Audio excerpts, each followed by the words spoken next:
What's up, everybody? Welcome to another edition of Jeff and Jeff here on Orange Bloods Live. Jeff, as always, brought to you by Groggy Dog. Oh, yeah. Yes, sir. Big dog. It's if you want those custom T-shirts, you want to buy the new Orange Blood T-shirts, which can be found in the new store that we've created. I'll give you all the details in just a second. Actually, Jeff will. But first, I want to remind everybody, like, comment, subscribe to the page. We do appreciate you watching Jeff and Jeff every week here on Orange Bloods Live. Now, Jeff, before we go any further, and I want to ask you a question after beyond the other questions. I have a separate question other than all of the other questions I plan to ask today. Tell everybody about the new Orange Bloods Live store created by Groggy Dog. The people are getting what they want. Yes, Orange Bloods gear is the name of the store. We've got a couple of real simple, straightforward Orange Blood shirts on there that we post on the board. Got some good feedback, so we know people want. So we're gonna have those available. Then we're also working through some show shirts, some show specific shirts. I think will be popular with a lot of the live listeners, is because they want to promote and celebrate and rep, House Divided, Football with Friends, Old Fashioned, the Outsiders, all that good stuff. So those will be on the store. If not right away, those show shirts will be up there real soon. But store's live, and go ahead and get your shirts. And we got a hat up there, a fishing shirt, a couple other pieces as well. But just getting rolling, and excited to be a part of what y'all are doing at OB. It's time. Get the gear. I'm very excited. I'll probably end getting about 50 of those Orange Bloods. Yeah. The orange. It's like the old quintessential Orange Bloods logo. Yeah. Very vintage looking. Yeah. And, dry fit, cotton, soft style, right? Got a I'll be shirt. scooping those up. So let me ask you a question. Because this might end up on a T-shirt. Good. Do you like Jeff better, or I was thinking of the two phase? I like that. The two Hefes. I like it too. Just something to think about. The two Hefes. Or Catching Jeff. Catching Jeff kind of that. I don't like that. I either like Jeff and Jeff or the two Hefes. The two Hefes. Two Hefes on OB Live. Something for us to think about as we get going. Look, big news this morning as we record this video. Those of you watching this, not live, so don't feel like you gotta send a super chat or anything like that. Jamie Ffrench, 5-star wide receiver out of Jacksonville, officially commits to the Longhorns. It's a big one. I've seen comparisons to Mike Irvin. Somebody asked me about today. Keenan Allen. I compared him to Lance Allworth earlier on Orange Bloods, partially as a joke because somebody asked if I had an NFL comp for him. Also partially, he kind of reminds me of Bambi, which, if you don't know who Lance Allworth is, Hall of Fame wide receiver, nicknamed Bambi. It should make sense. I think he looks like a deer. Yeah. And Jamie Ffrench has a little bit of that. Your vibe on the commitment day, what it means from a grander scope in your mind for Texas recruiting, and just basically how excited are you with this particular get? Yeah, big time excited, and I like to speak from the fans' view, but the way that I sit and the way I feel like the reaction is going to be for Longhorn Nation is Sark's reloading, right? He's getting to that point where he was with Alabama, the weapons he had in the wide receiver room, where, you might be able to scheme one guy out, you might be able to take two guys out, be able to stop the running game, but you're not going to be able to stop the weapons. And I think Ffrench is just another versatile, talented, big-time athlete, big-time playmaker, dude that's going to give Sark, Arch, or Owens, or Bell, whoever it is, another weapon and another way to football and put points on the board. So in kind of more narrow-minded, it just continues the recruiting momentum, right? The build-up that I believe we were hoping for. I'm curious. A month ago, were you worried? A month ago when DeCorian Moore on the 4th of July goes to DeCorian Moore pissed me off on the 4th of July because I was ready to celebrate big. I mean, fireworks, we're with the family, cold beer, like we're about to get this kid, Dunville.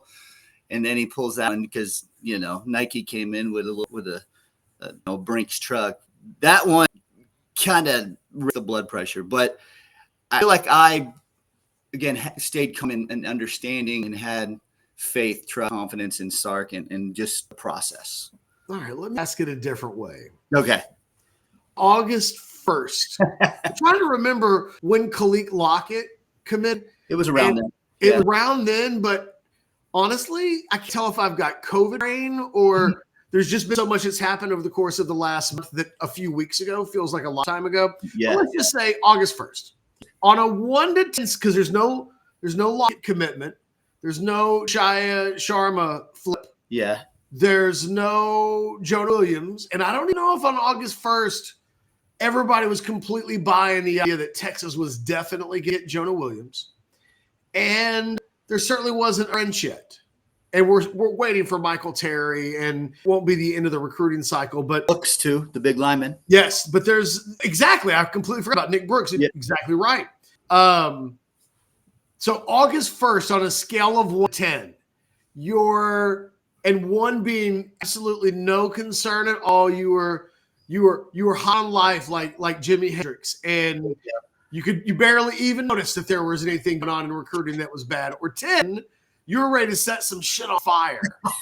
On a scale of 1 to 10, where were you on your concern meter? First of all, kudos to you for working Lane Allworth and Jimi Hendrix into this presentation. I like me.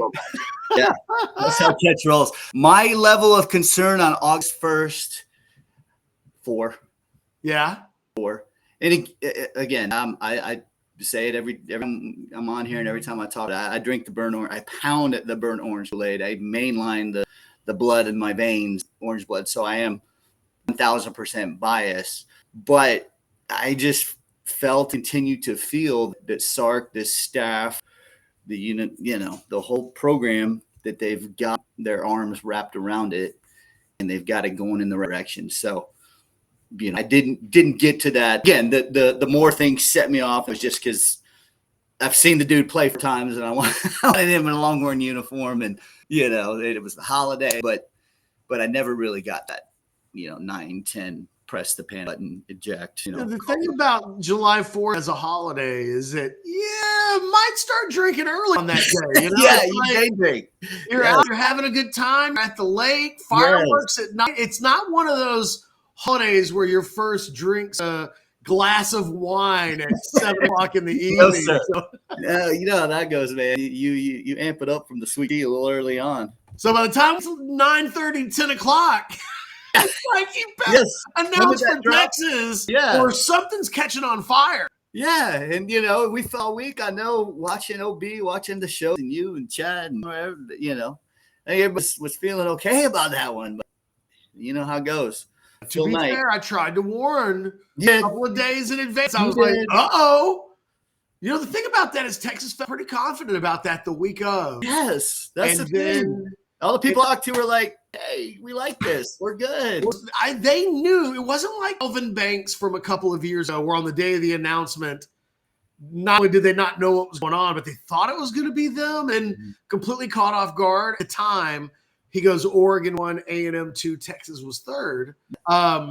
It wasn't like that with Moore. But I'll tell you what's really interesting about that is you're not wrong. On the week of the 4th of July, I think it was Thursday, if I remember correctly. Yeah. So if I remember the chain of events correctly, and again, I can't even remember when Khalid Lockett committed. So that feels like 2 lifetimes ago. But the Monday or Tuesday, they felt like the best NIL deal. They felt pretty confident that it was going to be them. And then, although they never officially knew, I think they did know. Like, we were prepared, trying to repeat people, hey, we were even telling Tex fans, you don't have to watch this. This is I know. I remember. I think you threw it in for a couple times. But there were people who were like, nope, I'm watching. You can't turn me off of it. Yeah. I think he's going to pick Texas. I think I bring all that up because part of, I think, the real interesting recruiting discussion of the last month is I made a post on Orange Bloods that the confidence behind the scenes was very, very confident. There were some people that immediately leaped on that. There's almost like this sense of negativity that people bathe in, that if something goes wrong, you said your worry was a 4 on a scale of 10. There were definitely people on Orange Bloods who were 8, 9, 10. 17, you know how it goes. 17. Yeah, exactly.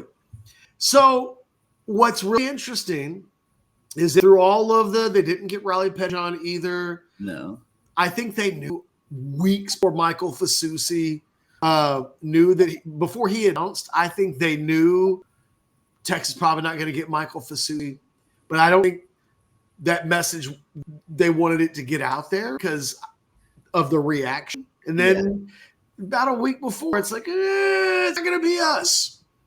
But they felt really confident of everybody else. They felt like, look, we're going to flip some guys, and still think they're going to flip some guys. Yeah. They felt like they were going to get Locke. They felt like they were going to get Jonah Williams. They felt like they were going to get Michael Terry, which hasn't happened yet, but they thought they were going to get Jamie Ffrench. Had all of this not happened, I'd have been in some real trouble. Because the nuance between my opinion and what I was being told behind the scenes is two different things. Yeah. Somebody even mentioned earlier today, Ketch, you were right. And I was like, no, it's not about me. Yeah. You're the conduit. What you need to be happy about is the source was right. Yeah. Because they were correct. Yeah. I wonder from your perspective, had it not gone down like this, if everything that's turned up,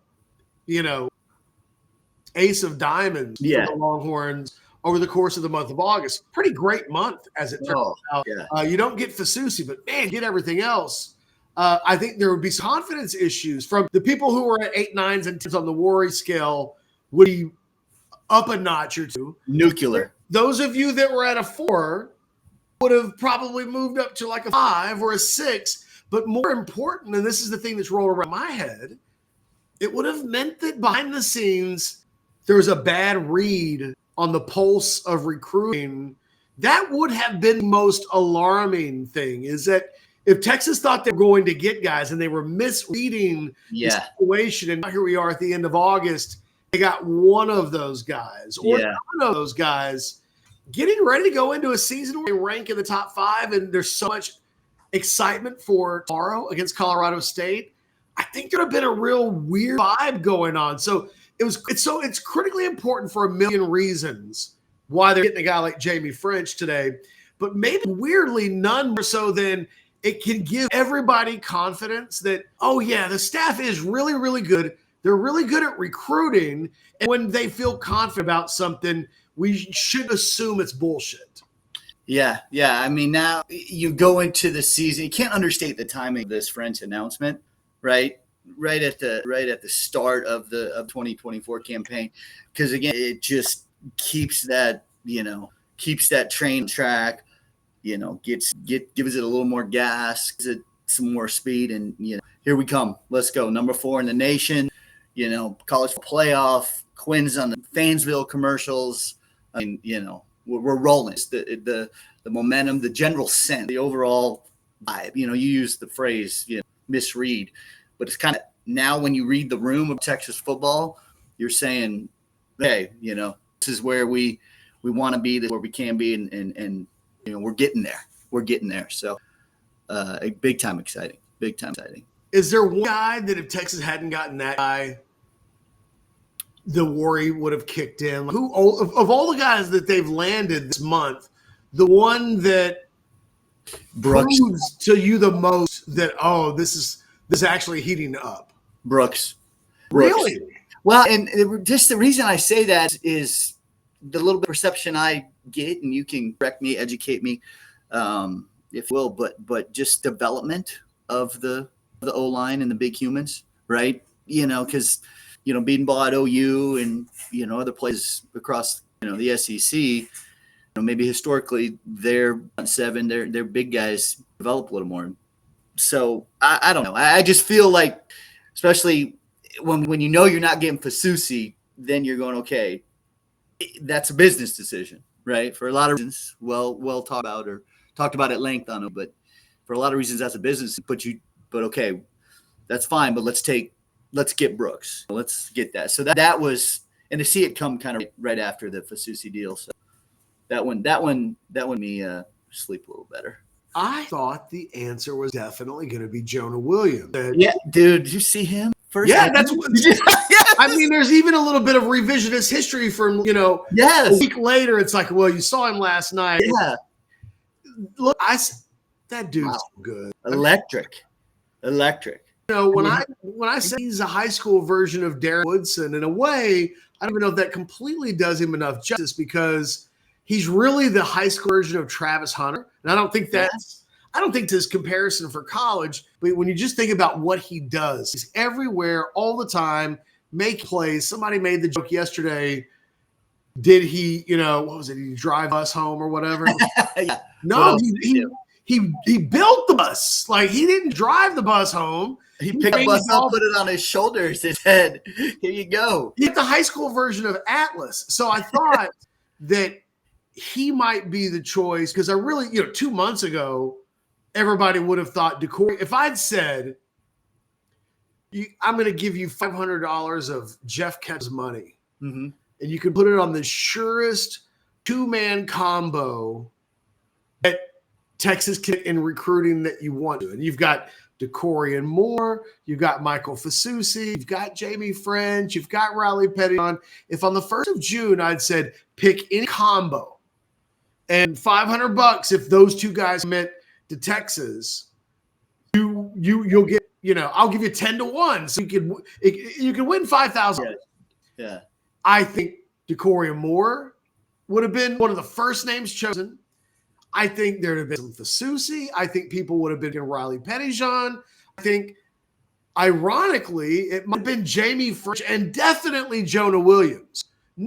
People would not have been, if given the choice of any two guys this summer that Texas would get commitments from, nobody's picking Jonah Williams on June 1st with my money that can become your money that can become more money. So that we're here at the very end of August. Weirdly, it feels like we're in bizarro upside down land from where we thought we might be on June 1st, because you wouldn't have picked Jonah Williams. You would have thought Jamie Ffrench could end up at Texas, but also, who knows? You probably thought Nick Brooks was probably going to go to Georgia. You start thinking about where you think guys are going to go. And what's funny is I'm not quite sure that Michael Terry was a Longhorn lean, because they hadn't quite put their foot on the gas in that recruitment. That ended up happening in June. So it's very strange that we are where we are at the end of August, because everything feels more than fine. But this is not the pathway we thought at the beginning of the summer. Yeah. We thought we would end up here, but we thought the path would look a lot different. Yeah, it certainly hasn't been a straight line, A to B. It's taken us a little bit of meandering and a few bumps in the road, a few roadblocks, but we're here. And with Ffrench, with Lockett, with Williams, with Brooks, with hopefully Terry. With what we've got going, but let's keep this this thing rolling and see where we go. Last question before we wrap this week's show up. By the way, get that like button for Jeff and Jeff. If we could just get another Jeff, who knows what call the show? Let's go. Jeff, and Hefe. The three Hefes. The three. If I give you $1 million, okay, do that. Good luck at the card table. Yes. Okay. You can't pick DeCorey and Moore, and you can't pick Michael Fasusi. And you don't even have to give me a specific name. What do you want Texas in recruiting to do with this amazing NIL donation that's come through? Do you put on a prospect to be named with this $1 million? Ooh. Backer. I don't know. The Pettijohn thing kind of, I don't say haunts me, but I know going to the SEC, going to be even more focused on that position, to be able to be versatile and be, weapons and be sideline to sideline, destructive players. And I worry a little bit about where we're at with that position. So yes, let's throw that in on a head linebacker. Who knows? It might be the kid down in Florida. Yeah, I was trying to recall his name. I saw some video of him last week. It needs some practice, right? Not quite ready to say Owusu Boateng. Yeah, what you said. Did it. Exactly. Yes. Well, Boateng's not hard, but It's the Owusu the fact that he goes by Woo. And look, his brother, Bass at Notre Dame, you'd think he had enough practice. His brother is the reason, essentially, why Ovi Ogofu ended up at Texas. That he ended up losing that battle and pushed him off the depth chart. Yeah. And I think Ovi Ogofu's still playing college football, didn't he? I think he's like his 7th year. I want to say I don't even know where he is right now, but he may just be doing another stint at LSU. Anyway, look, let's wrap things up. One more reminder, guys. The store, the Groggy Dog Orange Bloods Live Orange Bloods store will be open probably by the time this video comes out. Yeah, it will be. Yep. It will be this weekend. And look, on some level, it'd be nice if you really want some T-shirts and some gear to go to the store this weekend. We'll have it up on Orange Bloods, all that kind of stuff. You can find it. We'll promote it on social media. We'll talk about it on the post-game show. We'll make sure that we provide links and do that kind of stuff. But it's not there's an expiration date on it. No. So we'll have all of the information in future shows. What you need to know is that the Orange Bloods Live gear that you've been craving is here. Let's go. Brought to you by Groggy Dog. And if you're familiar with Groggy Dog, they can take care. Real quick, let them know everything Groggy Dog can do for them real quick. Branding, promotion, apparel, hard goods, wear. Basically, there's something you want to put your company, your church, your school, your business, your family event, your big event. If you want to brand and promote that in the best way possible, then holler at us, because we can go from concept execution. And the good thing about Groggy Dog is we don't, it's not like signing a contract. Like let's do something. Let's have an idea. Let's make it happen. And you can talk to us. Holler at me. Hefe number 1. There it is. Yeah, the Hefe. And then we'll talk about it on the show. The 2 Hefes. See how that works? What year were you born? Yeah, I'm about to be 50, Catch. Well, so am I. What year? 1974. Okay. Daughter, Kyla J, she told me today, like I said, I'm going to be 50 in like 2 weeks. She's like, no. Yeah. If you're going to call yourself Hefe 1 and I'm Hefe 2. No, you're Hefe 1. Well, you better be older than me. Like, if someone's a year or two older than me, I can live with that. But if a 30-year-old is telling me that I'm Hefe 2 to them, I'm like, come on. No, hey, I will defer. I'm deferred. You're Hefe 1. I'm going to be Hefe 2. But no, it's Hefe 1. It's fine. Like, ultimately, it's whoever we're talking to in that moment. If you're ready for some apparel, if you're ready to take your business and with apparel next level, they do need to be talking to Hefe 1, and I can get that one out. There you go. That's it, guys. As always, fun show. Yes, sir. We'll be back next week. We'll probably talk a little more Longhorn-specific football. Michigan. It'll finally be Michigan week. So, guys, thanks for watching, but get ready. More content is on the way, and next week it's kind of an important one. Yes, sir. And I won't have COVID, I hope.